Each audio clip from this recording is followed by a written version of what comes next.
can't keep saying that there's a threat to democracy, and democracy as we know it is going to be gone, but not act like it. And the other problem is they've always done this with every single Republican candidate.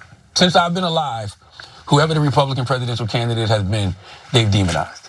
It doesn't matter who it is. It doesn't matter if it's John McCain. It doesn't matter if it was, Mitt Romney. It doesn't matter who it is. They will demonize the Republican candidate. And now that there's an actual legitimate threat right there in our faces, they're like the party who cried wolf. There you have Charlemagne cutting to the chase, calling out the Democratic Party for calling wolf when it comes to Republicans and who the Republican nominee is for president. Now, he's not the only one who thinks this. The New York Times recently spoke to nearly 24 Democratic voters, activists, and officials who all say that voters are absolutely burnt out on the Trump bad messaging, especially when Joe Biden, who is very likely going to be the Democratic nominee, is really failing to offer voters anything to be excited about. So Democratic voter Shannon Casper, who expressed this sentiment during the interview, said that we're kind of like crises out. It's crisis fatigue for sure. Any sense of urgency that we had in the 2020 election, I think it's still there in the sense that no one wants Trump to be president, at least for Democrats, but it's exhausting. Now, she's not the only one. The numbers also tell the same story nationwide when you look at the polling. For instance, a Pew Research Center survey last year found that 65% of Americans said they always or often felt exhausted when they thought about politics. Then you have a CNN poll that recently asked how motivated Americans were to vote in this election. Republicans were far more likely to say extremely motivated as opposed to Democratic voters. Let me give you one more poll. A Yahoo News /YouGov poll asked voters last fall about their attitudes toward the 2024 election. 39% of Democrats picked exhaustion from the list of sentiments offered, a close second to dread. Just 26% of Republicans chose exhaustion. And it's not just that Democrats are exhausted, absolutely tired by the Trump fear-mongering. Voters are also enormously concerned about Biden's age, which we've talked about quite a bit on this show, and the fact that Biden has alienated both progressive and Arab Americans with his support, unwavering support for what Israel is carrying out in the Gaza Strip. Furthermore, Biden has yet to offer any exciting policies that Americans can back him on. So take a look at what his spokesperson told the Times. Lauren Hitt, a spokesperson for Biden, signaled that the campaign's messaging would go beyond simply opposing Trump, drawing contrasts with Republicans on abortion rights and gun safety, as she described the stakes of the election and nodding to Biden's policy accomplishments on issues like combating climate change and child poverty. Quote, this election determines whether we build on that progress or we lose so many of our fundamental freedoms, end quote. Obviously, there were no proposals there. There were no policy, basically policy proposals to get voters excited about. I don't know, man. I am worried about this upcoming election. I think Charlemagne is totally right. When you use the same fear-mongering tactics in elections where democracy isn't on the line, where the Republican candidate isn't going to dismantle our democratic process and isn't really a threat to our institutions and our system of government, people start getting fatigued from that statement or from those statements, and they're less likely to buy it at a time when they should buy it the most. Yeah, I don't know that there's anybody in media that I agree with more on politics than Charlemagne the God. So he nails it almost every time. And here again, it's totally true. I'm old enough to remember Clinton Dole. And Bob Dole was supposed to be some sort of devil, and it was the most important election of our lifetimes. Then later, Bob Dole is celebrated by all the Democrats once he retires. Like, oh, what a wonderful human being. And Joe Biden's like, oh, I did so many deals with Bob Dole, we love him. Wait, I thought he was the Antichrist a minute ago, right? Then Mitt Romney versus Barack Obama. Oh my God, Mitt Romney's the worst, fascist, this, that, the other thing. Romney care and Obamacare are the same exact plan. Now, the Democrats love Mitt Romney. So that's what the boy who cried wolf looks like. So when the wolf actually shows up, and Trump actually is the wolf, and Charlemagne agrees with that too, now our guard is down.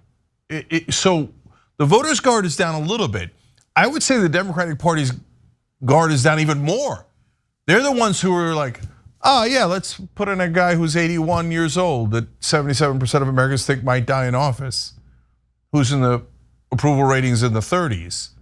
Who cares if we beat Donald Trump? It's just a talking point anyway. There's no wolf. Every time we cry wolf, it's just BS, right? They don't believe it. It's actually true this time, but they don't believe it. If you believed it, you would never run Joe Biden. Imagine your family's life is on the line and you need the best candidate to beat Trump. Would anyone in their right mind pick Joe Biden? So the people who believe it the least are Democratic leaders. They don't think democracy is on the line, but we do. So when you get into why people are depressed, well, think about it, guys. There's a couple of reasons, but they all lead to the same conclusion. 70% of Americans don't want Biden and Trump rematch. But that's true of everything. 84% of Americans want paid family leave. There's no chance of it being anything different. And I can give you a dozen other proposals that are super popular in America, and Washington goes, no chance. Well, can we get someone other than Biden or Trump? No chance. By the way, a lot of people are exhausted, and this is heartbreaking, but are exhausted from news about Palestine. And because we just see a horror show and we feel powerless to stop it. So can you not see it? I mean, I get it, I do the news. I can see how it's exhausting for people to hear it. But the common theme to all of this is there's no hope. What are we rooting for? We're only rooting against.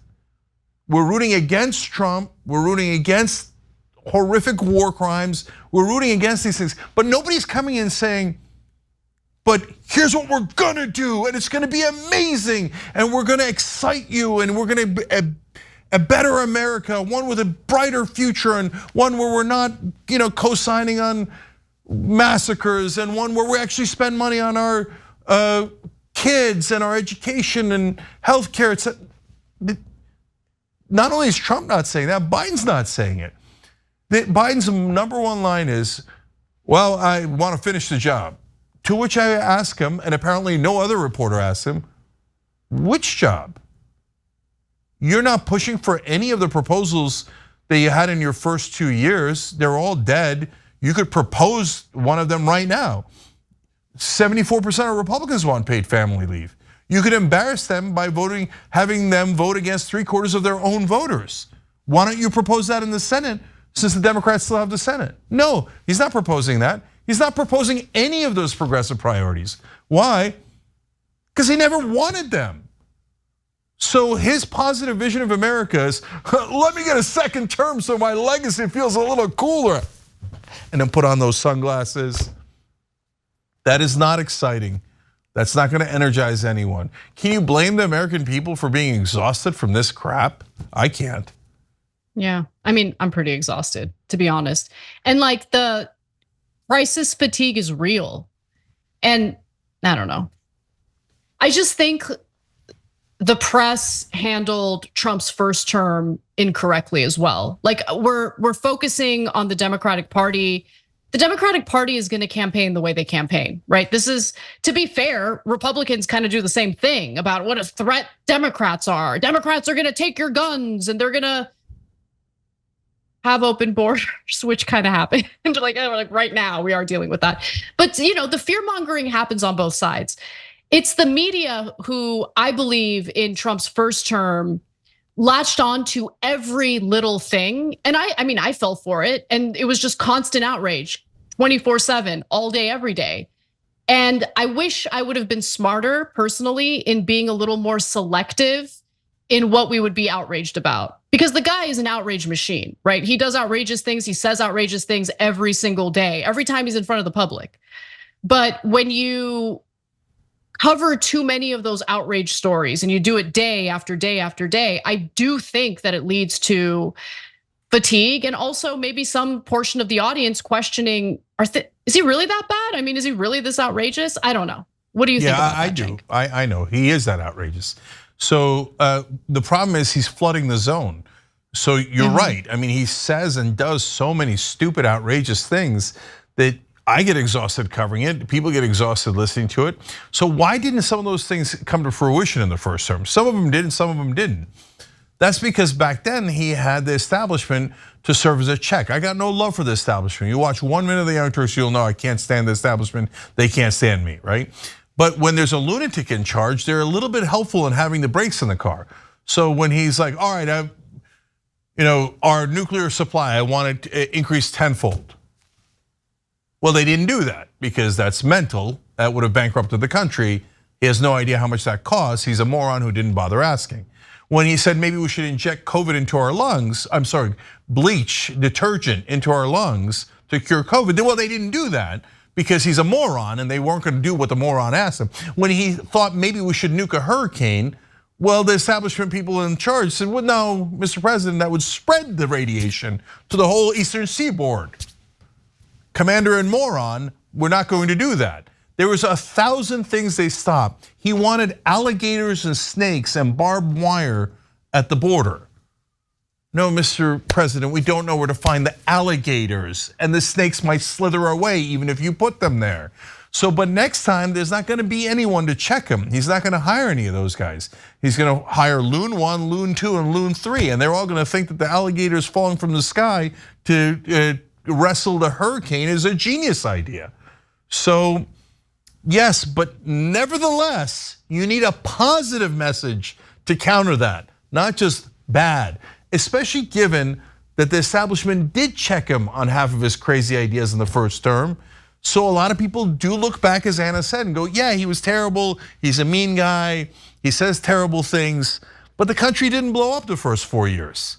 A lot of people think that, and that's because he had brakes in the car. Without brakes in the car, I don't want to see what happens. But even as I'm telling you all these things, I'm exhausted. So we're gonna go through 4 more years of this crap. God knows what he unleashes.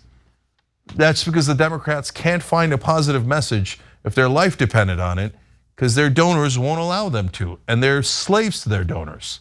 Let's be honest about it. And so are all the establishment Republicans. And Trump is too in his own way. But that's why I look at Young Turks. I'm trying to create hope in any way imaginable. Even things that are not imaginable, I'm trying to do. Because this country desperately needs hope for a better life, a better version of America. We're all getting sucked into this abyss of negativity and darkness, and we've got to find a way out. This is terrible for the country.